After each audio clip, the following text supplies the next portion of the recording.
Oi, meus amores do quinto ano, tudo bem com vocês? Hoje nós vamos ter mais uma aula maravilhosa de história, saber o que foi que aconteceu no nosso país após finalizada a monarquia e proclamada a república. Então, nós aprendemos na aula passada quais foram as primeiras medidas que foram tomadas assim que a república foi instaurada. E aí nós sabemos que houveram as eleições, a Assembleia Constituinte foi formada e aí aconteceu que no ano de 1891 foi feita a Constituição. Então essa seria já a segunda Constituição do Brasil, já que a primeira ela foi outorgada, essa aqui foi promulgada, como a gente ficou sabendo na aula anterior.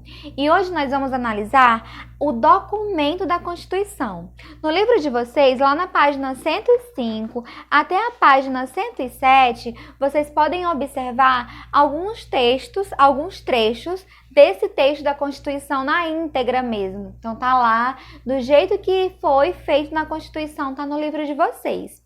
Como essa linguagem de antigamente, lá do século XIX, era uma linguagem mais diferente, né, com alguns termos mais difíceis, vocês devem ler essa Constituição sempre consultando o glossário do próprio material de vocês e também o dicionário para ir grifando palavras que você não conhece para que pesquise e aprenda, tá bom? Então vamos falar um pouquinho sobre essa Constituição. Primeiro, nós temos aqui o documento oficial dela. Nessa imagem aqui, nós temos a capa da Constituição. Ela tem aqui escrito Constituição dos Estados Unidos do Brasil. Inclusive, Brasil está escrito com Z aqui, porque nessa época era escrito dessa maneira. E aqui tem também dizendo que ela foi promulgada em 24 de fevereiro de 1891 pelo Congresso Constituinte. Então, observamos todas essas informações na capa da Constituição. E temos aqui do lado o nosso queridíssimo Marechal Deodoro da Fonseca, que era o atual presidente. O vice dele era Floriano Peixoto e nós já sabemos que ele foi o primeiro presidente da República do Brasil. Para iniciar a análise desse texto, que é um documento muito importante, que no caso é um documento histórico, que é essa Constituição, nós temos aqui o primeiro trecho, né? Então, título 1º, artigo 1º. A nação brasileira adota como forma de governo, sob o regime representativo, a República Federativa, proclamada a 15 de novembro de 1889. E constitui-se por união perpétua, ou seja, união perpétua é algo para sempre e indissolúvel, que não pode ser separada, né, das suas antigas províncias em Estados Unidos do Brasil. Então, o texto ele inicia-se dessa maneira. E aí, nesse texto, neste documento da Constituição, nós temos assuntos muito importantes que dizem respeito à política e à forma de governo do nosso povo, né? Como que seria agora? Será que aqueles povos que lá na primeira aula, eles conseguiram o que eles queriam? Vocês lembram que na aula passada, na aula retrasada, na verdade, nós falamos sobre alguns grupos que estavam insatisfeitos com a monarquia. Agora eu quero saber o que aconteceu com essas pessoas. Será se agora elas se sentiam representadas ou não? Então a gente vai saber agora. Primeiramente, lá no nosso material, pula alguns trechos, né, dessa Constituição, porque é um documento muito grande, mas ela está disponível na internet. Se você colocar lá o nome da Constituição, a data, você encontra. E aí no nosso livro tem só alguns trechos, os mais importantes. E entre eles tem o trecho que fala sobre o poder legislativo. Olha só, o poder legislativo era formado pelo Congresso Nacional. E o Congresso Nacional era formado pela Câmara dos Deputados e pelo Senado. E o Senado é composto por cidadãos elegíveis, maiores de 35 anos. Então, o Senado era composto por um grupo de pessoas que eram votadas, então era o povo quem escolhia os participantes, os representantes do Senado. Gente, vocês sabiam que os representantes do Senado, o mandato deles durava entre 9 anos. Então, assim, é um cargo de muito tempo. E eles entravam lá por meio do voto do povo e ficavam por 9 anos, e aí só depois teriam novas eleições. Os deputados, eles também eram escolhidos por meio do voto, que é chamado lá na Constituição de sufrágio, né? Então, nós temos aí sufrágio direto, que é o voto direto, tá bom? Toda vez que você observar o nome sufrágio nessa Constituição, refere-se ao voto. E agora vamos falar sobre um outro poder, que é o poder executivo. O poder executivo era formado pelo presidente e o seu vice, né? No caso, o Marechal Deodoro da Fonseca e Floriano Peixoto. E aí o presidente, ele era um chefe eletivo, ou seja, ele também entrava no poder por meio de uma eleição, por meio do voto do povo. E era um cargo que durava 4 anos, então de 4 em 4 anos haviam eleições, inclusive ainda hoje é assim, de 4 em 4 anos nós temos eleições para a escolha do novo presidente.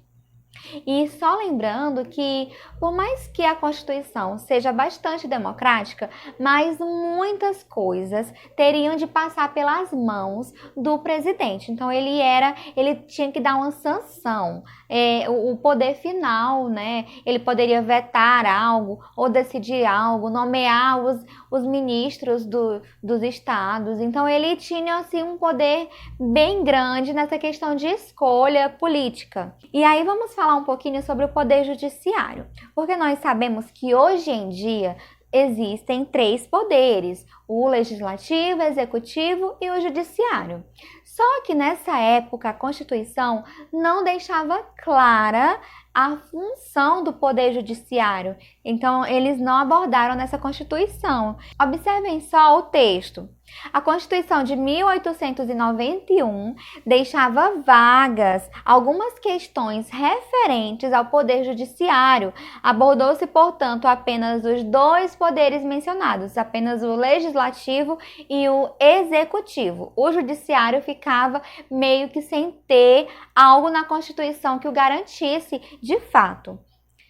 E aí muita coisa também continuou lá da monarquia. Algumas coisas relacionadas ao judiciário permaneceram igual à época da monarquia. E aí vamos falar agora sobre quem era considerado cidadão nessa época, de acordo com a Constituição. Primeiro, observem, gente, os nascidos no Brasil. Então, mesmo que a pessoa tivesse pai estrangeiro, mas fosse nascido no Brasil, era considerado cidadão. Agora, observe essa palavrinha, nascidos.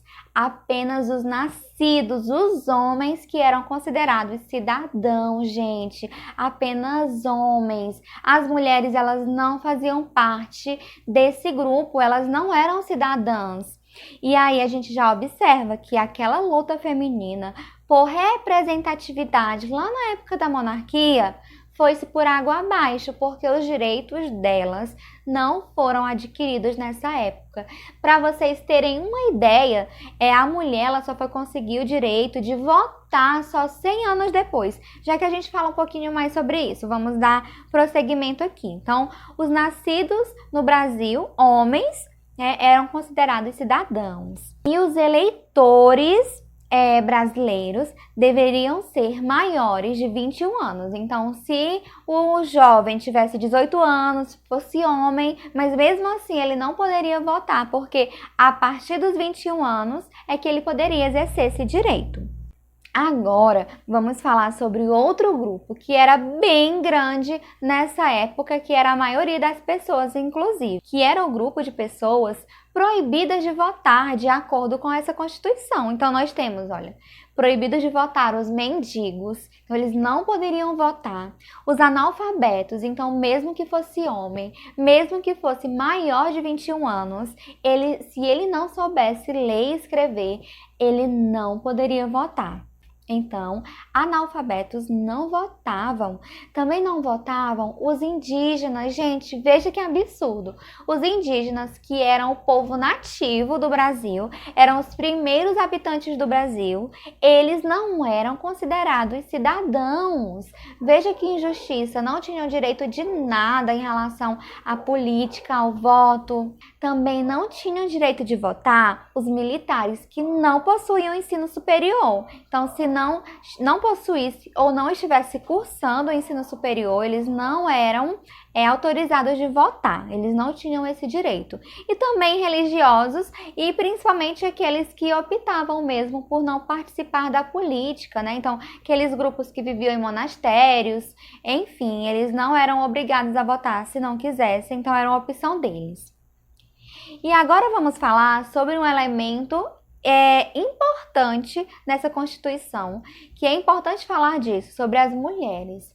Elas não foram abordadas na Constituição, não eram consideradas cidadãs, não possuíam direito ao voto, e a emenda que elas propuseram lá em 1891 para que as mulheres pudessem votar foi rejeitada. Então, o Congresso que fez, né, a Assembleia Constituinte, que fez toda essa Constituição, que preparou todas essas regras de leis, de direitos e deveres da sociedade, não incluiu a mulher como cidadã e nem como participante ativa da política. Isso é muito grave, porque as mulheres, gente, elas vieram conseguir esse direito só 100 anos, na verdade, mais de 100 anos depois dessa Constituição. Então veja como foi difícil, né? Precisou-se de muita luta para que realmente nós, mulheres, conseguíssemos o direito de exercer a nossa cidadania. E é um direito que devemos valorizar, porque foi muito sofrido para consegui-lo. E aí, vamos analisar agora, para finalizarmos a aula, vamos analisar esse esqueminha aqui, para que a gente entenda como que funcionava a questão do voto, né, dos representantes. Então, vejam bem, nós temos aqui a população brasileira, né? A população brasileira, que é o grande grupo de pessoas que compõem o Brasil. E dessa população brasileira aqui, tem a minoria, que são os eleitores. Então, nem todos da população eram eleitores, era um grupo pequeno, e aí eles estão representados aqui. Esses eleitores, eles eram responsáveis por eleger os representantes do Congresso Nacional, que nesse Congresso Nacional nós temos o Senado e a Câmara dos Deputados, que eram votos diretos, o povo ia lá e escolhia os representantes. E também, por voto direto, eram escolhidos o vice-presidente e o presidente. E aí, meus amores, lá no livro de vocês tem uma questão em que vocês vão precisar completar esse esquema aqui. Lá é representado por meio de imagens, e aí vocês vão colocar quem é cada um, né? Quem é a população brasileira, os eleitores, o Congresso Nacional, enfim, vai completar todo o esquema. E para finalizarmos, né, deixo aqui a atividade de fixação para que vocês realmente vejam se conseguiram compreender o conteúdo. Se ficar com alguma dúvida, volte no vídeo, assista novamente, quantas vezes for necessário. Eu sei que às vezes, quando é um assunto novo que nós estamos trabalhando, vocês podem ficar com dúvidas, mas vale rever o vídeo, né? Porque aí você assiste, vai entendendo aquilo que não entendeu inicialmente, e aí tudo fica bem, você consegue compreender. E se mesmo assim a dúvida ainda persistir, mande lá na Agenda Edu a sua dúvida que eu vou responder você, ou eu ou a tia Leia, tá bom? Então, atividade da apostila Ângulo, Caderno 2, viu, pessoal? Não esqueçam, nós já estamos utilizando o nosso material 2 do ângulo. As páginas são 108 a 111. Então, nós vamos finalizar por aqui e até a próxima aula. Beijinhos!